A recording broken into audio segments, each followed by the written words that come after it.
Hey everyone, welcome to This Week. I'm your host Sarah, and in these episodes, I like to take a word and define it. I'll define it first from the dictionary, and then I'll use my own words to define it. Also want to share my thoughts and others' thoughts on this word, and just really get into its meaning. I also have announcements at the end, and I hope you guys like this format, so let's go ahead and get started. What does it mean to forgive someone? When someone has hurt you, how do you move forward? Was what happened worth forgiving, and was it a misunderstanding? Is it possible to forgive and forget? I'd like to shed some light on some of these thoughts, questions, and others. Let's start by defining this word. Turning to the dictionary, forgive. 1. To grant someone pardon for or remission of an offense, debt, etc. Absolve. 2. To cease to feel resentment against. So here's my definition. A pardon of someone else's hurtfulness or, in my mind, wrongdoing, and no longer feeling angry about it. I also think about if the person intentionally hurt you or unintentionally hurt you. Both scenarios hurt, but when someone intentionally hurts someone else, emotional pain now comes into play. I found an excellent example from a user on Quora. Psychologist Marcus Gigold had this to say.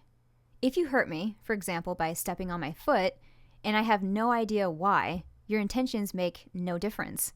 I may make some assumptions about your intentions, and those assumptions may strengthen or weaken my pain, but my assumptions and your intentions are two different things. Let's say I know your intentions. Then we have two possibilities. 1, you stepped on my foot by accident, and I know it was an accident. Or 2, you stepped on my foot on purpose, and I know it was on purpose. So, we'll also say the amount of physical pressure is the same in both these cases. The amount of physical pain. To the extent that physical pain, P, isn't affected by emotional pain, E, is equal.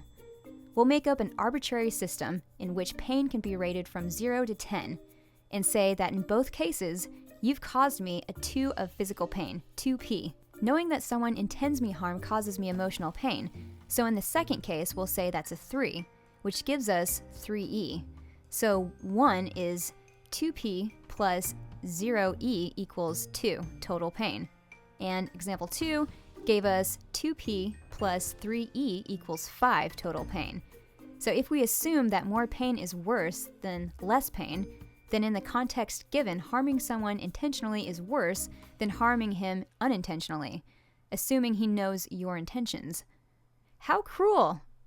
Why go out of your way to intentionally hurt anyone? Why would someone want to cause harm to another human being? Another point I'd like to bring up is, if someone hurts you on purpose and you both acknowledge that, is it possible to forgive them and still be angry with them after doing so? By the second definition, no. But I'd like to challenge that idea. I think if this person is involved in your life and there's a continuing relationship with this person, whether they're a family member or a friend, I think what it comes down to is 1, forgiving them and being aware of your anger, and 2, forgiving them again. Repeat this process if you find yourself still spending time thinking of it, ranting about it, etc. Maybe the incident happened a week ago or a month ago and you notice yourself still thinking about it out of nowhere. So now it's in your subconscious. But just by noticing this, I think can help focus your attention on just letting go. Let that hurt and pain heal, then release it. But can you forgive and forget? When it comes to this, I think about if what happened put you in danger, or a loved one in danger, or anything really involved with hurting your well-being, especially if this person shows no remorse, shows no changes, no desires to change, and continues to hurt you. Being around someone like that just doesn't make sense. But this is life and we have to make sense of it on some level. Let's say you're in love with this person. Where is the breaking point and how much are you willing to put up with before leaving them? Or, in the words of Carrie Bradshaw, how do we know when enough is enough? These are questions only you can answer, but getting advice from people you're close to could really help. Let's say someone caused you damage beyond repair. Forgiveness is out of the question. You don't owe this person or these people anything at all. But do you forgive because it helps you? Maybe you choose to forgive because it helps you move forward. I remember watching a documentary on Netflix called Forgiving Dr. Joseph Mengele. I'll read the description. It's about Ava Moses Kor, who is a Holocaust survivor, who with her twin sister Miriam was subjected to human experimentation under Joseph Mengele at Auschwitz. Both of her parents and 2 older sisters were killed at the camp. Only she and Miriam survived. In 1984, Kor founded the organization CANDLES, an acronym for Children of Auschwitz Nazi Deadly Lab Experiment Survivors, through which she located 122 other living Mengele twins as the experiment survivors came to be known. Kor founded CANDLES Holocaust Museum and Education Center in 1995 to educate the public about eugenics, the Holocaust, and the power of forgiveness. Kor received international attention when she publicly forgave the Nazis for what they had done to her. This story was later explored in the documentary Forgiving Dr. Mengele. Now, I can't even begin to imagine the pain this woman has gone through, what every Holocaust survivor has gone through. This documentary shocked me and made me think of forgiveness in a different way. Maybe what Ava says is true. Getting even has never healed a single person. Let that sink in. I think this topic has so many different directions it could go, depending on several factors.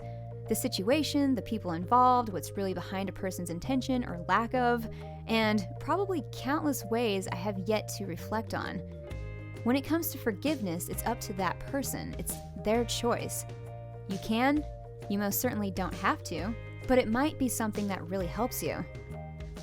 Hey guys, so I hope you enjoyed this podcast episode, and this is the new direction I kind of want to go. I'd love to just pick a word, define it, and go from there and get other people's input, other opinions, and voices. So definitely write to me. My email address is sarahroxdale@gmail.com. I would love to even read some of your letters on this podcast. I think that'd be kind of cool.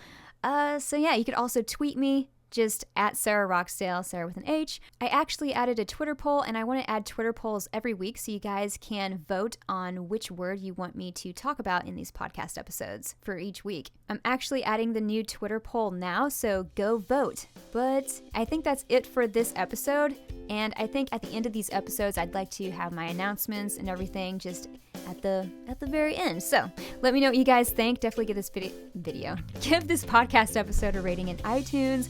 That would help me out, and I hope you guys are having an awesome day, and I'll talk to you soon. All right, bye.